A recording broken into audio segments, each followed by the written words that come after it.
We put them in power. We displaced the Shah.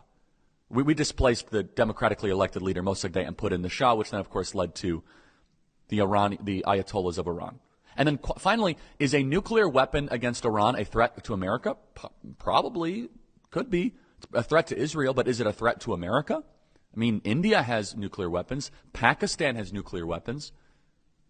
So is it worth a potential another war with Iran? And the people that are, let's just say, advocates for preventing Iran from getting a nuclear weapon by all means necessary, they're the same architects that were perfectly fine with the Iraq War, the same designers of the Iraq War.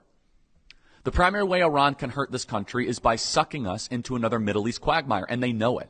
And Iran would have the potential to be the worst Middle East quagmire of all time. Iran has 90 million people. That's more than 3 times as big as Iraq was when we invaded 22 years ago. It's larger than both Afghanistan and Iraq combined, both in population and in area. Iraq was at least mostly a flat country. It's a bunch of cities along a couple rivers, the Tigris and the Euphrates. Iran isn't like that. It's almost all mountains. Iran has spent decades preparing specifically for war with the United States. Their military has lots of weapons designed for fighting a much stronger adversary.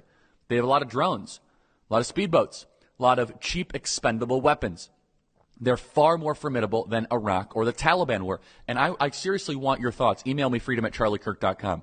Would you say it's a good idea to use military force to strike potential Iranian nuclear targets? My whole life, I've been told that Iran is getting a bomb. Iran is getting a bomb. Iran is getting a bomb. Iran is getting a nuclear bomb. And yet here in 2025, they do not have a nuclear bomb. So why should we trust the American intelligence without verifying it?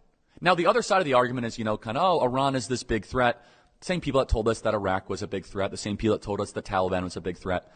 I'll be honest, fine. I mean, I don't like Iran, but the evidence shows that every single one of these people, the last couple of decades, that is pushing for a conflict with Iran has not just failed miserably, has been one of the greatest catastrophes in American foreign policy ever. Thousands of lives needlessly lost of Americans, millions of people displaced, trillions of dollars spent. And let's be honest, at this particular moment, we cannot afford this war. We are economically vulnerable. There is massive de-dollarization happening. We're trying a difficult manufacturing pivot with tariffs. We've seen the rise of the Chinese Communist Party. We blew our military reserves in Ukraine. And now is the time that all of a sudden we want to try to get involved in another endless conflict. Let me be clear. It will not end with just military strikes. If you strike Iran on the interior, you will have a war. That is an act of war. And if that's what you want, that's fine. Make your case.